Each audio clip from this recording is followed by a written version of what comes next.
Muy buenas noches, bienvenidos a Efecto Mundial. Esta noche tendremos un programa especial sobre Colombia y para ello me enorgullezco de tener la presencia del embajador de Colombia en México, el embajador José Gabriel Ortiz. José Gabriel, muy bienvenido. Mi querido Enrique, millón de gracias por la invitación a Efecto Mundial y pues me siento muy curioso, muy raro de volver a las cámaras de televisión 5 meses después de haberlas dejado. Así es, el embajador llegó a México hace 5 meses y previamente tenía un programa de televisión que se llamaba José Gabriel, allá en Colombia, muy visto por los colombianos y pues es una gran figura de la televisión. Hoy vamos a aprender mucho de ti, José No, Gabriel. hombre, todo lo contrario. Tú me enseñas, tú me enseñas. Pues muy bien, vamos a comenzar entonces, vamos a nuestro carrusel de noticias y en un momento más entraremos en los temas de Colombia y todos esos referentes que tiene tan interesantes para nuestro país. El tradicional desfile de silleteros dio por concluida la edición 54 de la Feria de las Flores en Colombia, donde cerca de 400,000 personas vieron pasar por las calles de Medellín la alegría y la tradición a la espalda de 500 silleteros. En su discurso de bienvenida al mandatario colombiano, el presidente Felipe Calderón dijo el pasado 1 de agosto: "Pensamos que no hay mejor camino para nuestros ciudadanos que el de la libertad y la justicia, que no hay mejor camino que el de hacer valer y ejercer los derechos por los cuales nuestros héroes dieron su vida".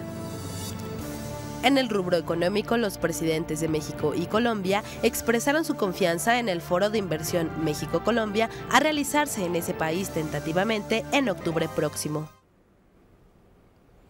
Hace unos días estuvo en México el presidente de Colombia, Juan Manuel Santos, quien era ministro de Defensa en el gobierno del presidente anterior, Álvaro Uribe, y realmente fue muy interesante esta visita de Estado, creo yo, por todos los referentes que tiene para los mexicanos la experiencia colombiana actual. Escuchando un discurso que dio en Comexi el presidente Santos, me llamaron la atención 3 o 4 cosas que hoy quiero compartir con el embajador. Una de ellas tiene que ver con la concertación política interna, otra es el despegue económico que está teniendo Colombia tan importante, y otro indudablemente de gran interés en México, que es la experiencia que han tenido ustedes mayor quizá que en ningún país del continente, en lo que es la lucha contra el crimen organizado, contra bandas armadas, una historia muy compleja la colombiana de los últimos quizás 50 años, pero creo que para nosotros hoy día, con las condiciones de seguridad que se encuentran en México, se convierte en un referente muy interesante. Me gustaría empezar por ese capítulo, si te parece, José Gabriel. Claro que sí. Y preguntarte, en México hay conocimiento, se sigue con mucho cuidado el proceso colombiano en materia de seguridad, y hemos visto pues, con gran alegría y sorpresa a la vez que los cárteles, los famosos cárteles, quizá los que le dieron nombre y acuñaron quizá la patente de cártel de drogas a nivel mundial, que eran el cartel de Medellín y el cartel de Cali, pues hoy día, ¿cuál es el estatus? ¿Desaparecieron? ¿Los desaparecieron? ¿Qué sucede? ¿Cómo se encuentra esa situación concretamente de los cárteles en este momento? Enrique, trayendo una frase del presidente Uribe, en Colombia, desgraciadamente, nosotros no hemos matado la culebra. La culebra sigue viva. El narcotráfico es un problema que tú lo sabes, lo sabe México, lo sabe el mundo entero, es un problema tremendamente complejo de manejar, de dominar, de eliminarlo. Mientras que haya consumo, hay producción, no nos digamos mentiras. Los carteles hoy, el de Cali y el de Medellín, e inclusive el del norte del Valle, son carteles que están desarticulados. No tienen la cohesión, el poder, la influencia que tuvieron hace unos años.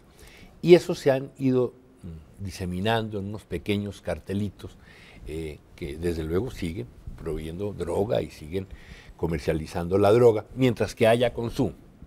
Porque es que aquí siempre en el tema del narcotráfico hablamos de la producción, los carteles de México, los carteles de Colombia. Sí. Pero nunca hablamos del problema del consumo. Sí, el cartel de Nueva York o el cartel de Chicago. ¿Dónde están esos carteles? Porque tienen que haber, tienen que existir. Si aquí tenemos unos carteles que producen, aquí tienen que haber unos carteles que la compran y la consumen y la distribuyen. El mundo ha sido tan hábil, por decirlo de alguna manera, que solo se habla del cartel de la producción y nunca se habla del cartel del consumo. Nosotros hemos sido indiscutiblemente el país que más hemos sufrido y fuimos los primeros en tener esa desgracia. Y esa desgracia permeó la sociedad, y permeó toda la delincuencia del país. Hoy en día, por ejemplo, las FARC, que es un grupo guerrillero antiquísimo, 50, 55 años, es el cartel de droga más grande del mundo. Es el cartel de droga.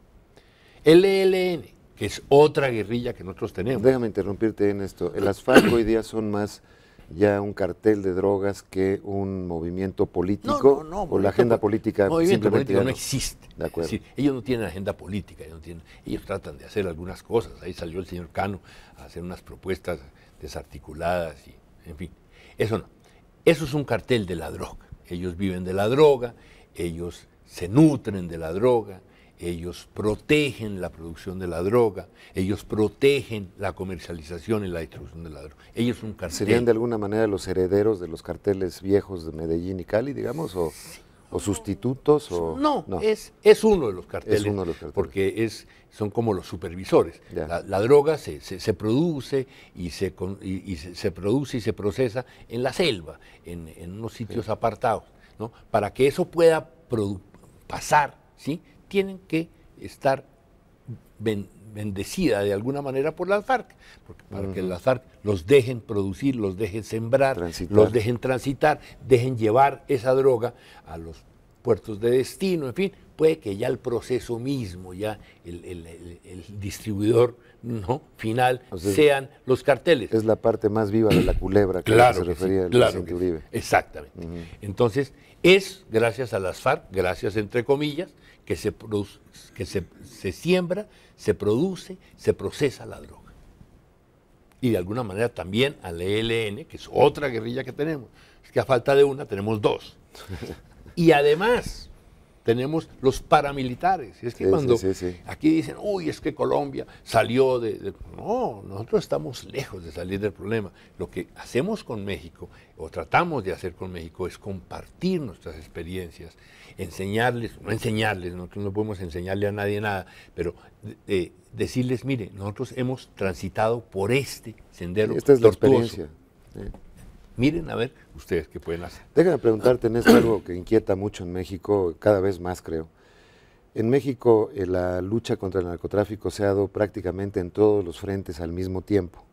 Al mismo tiempo se está atacando el frente del Golfo y luego cuando surge algo en Michoacán o pasa en Acapulco. Y digamos, conforme se va dando esa dinámica, se van aplicando las fuerzas públicas a un sitio o a otro. En Colombia entiendo, tú me corregirás si no es así, que dirigieron el esfuerzo a una primera banda, digamos que fue creo que el cartel de Medellín, dijeron, vámonos con todo hasta desaparecer este grupo. Sí. Y ya después que hayamos erradicado este tumor, digamos, seguimos con el que sigue. Eso fue así. En términos de efectividad, ¿cómo compararías el fenómeno mexicano y el fenómeno colombiano? Porque ustedes tienen 5 frentes, como decías, tenían 5 frentes. Sí, nosotros tenemos muchos frentes, tenemos 2 guerrillas muy poderosas, casi el grupo que 3, paramilitar. Los paramilitares, los carteles. Sí, en los años 90 se concentró el esfuerzo en tratar de romper el cartel de Medellín. Y fue así. Cayó finalmente Pablo Escobar, ese gran capo de la droga. Cayendo Pablo Escobar, ese cartel queda totalmente disminuido, comienza como a diluirse ahí, ¿no? En unos pequeños cartelitos, pero desde luego sin la efectividad y sin el poderío que tenía el cartel de Medellín. Después entonces ya, habiendo roto ese cartel, se hizo se enfocó a romper el cartel de Cali. Con el cartel de Cali lo que se logró fue la captura de los hermanos Rodríguez Orejuela, que eran los líderes del cartel, y su extradición a los Estados Unidos.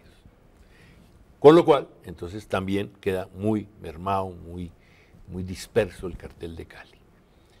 Y como un coletazo, se rompe también el cartel del norte del Valle. Entonces, hoy en Colombia no existen los carteles tradicionales, por un lado, esos grandes capos poderosos, amos y dueños de regiones, de sectores de una ciudad, de un departamento. Pero obviamente siguen los distribuidores y los pequeños cartelitos que distribuyen la droga y que tienen nexos con con los carteles mexicanos. Pero sí, hoy en día la situación nuestra respecto a si hablamos de carteles es muy distinta a la de ustedes. Los carteles de ustedes tienen unos carteles muy poderosos, muy sanguinarios, déjame decírtelo. A mí me aterra ver estas noticias que hay en Monterrey, en Sinaloa, en fin, aparecen cadáveres colgados en los puentes, en fin. Eso nosotros no lo vivimos, pero tampoco ustedes no han vivido otras cosas aterradoras que a nosotros nos tocaron. Bombas en centros comerciales, ¿no? Toquemos madera. A nosotros nos derribaban un avión comercial simplemente para bajar una persona que no le gustaba a un jefe de un cartel. Es decir, se bajaban aviones comerciales para eliminar un individuo, para eliminar un individuo que tampoco era el jefe del cartel, era un tercero, un quinto, un sexto en la cadena. Nosotros vivimos momentos muy dramáticos y eso está controlado, y eso es lo que tratamos de decirles a ustedes. Miren lo que nosotros tuvimos, miren cómo nosotros lo hemos venido combatiendo, apliquen lo que puedan. Sí, o lo que convenga. O lo que convenga. Vamos a hacer un pequeño corte, un primer corte, pero sí me gustaría al regreso, con relación a esto que comentabas de las FARC, si hoy día son, digamos, el grupo organizado más poderoso dentro de los enemigos internos de Colombia, si hay alguna vinculación entre ellas y su trasiego de drogas hacia México. Pero regresando, en un minuto analizaremos esto con el embajador de Colombia. El 2 de diciembre de 1993, en un barrio periférico de la ciudad de Medellín, fue abatido por fuerzas gubernamentales colombianas en colaboración con la DEA estadounidense Pablo Emilio Escobar Gaviria, acaso el narcotraficante más poderoso que haya conocido la historia. Pablo Escobar, quien fue además diputado suplente en el Congreso de la República de Colombia, lideró hasta ese momento a la organización criminal conocida como Cártel de Medellín, posición desde la cual logró amasar una fortuna valuada en más de $10.000 millones e involucrarse en la muerte violenta de cerca de 10.000 personas, construyéndose en torno a él una leyenda negra sin la que no es posible entender la historia contemporánea de Colombia.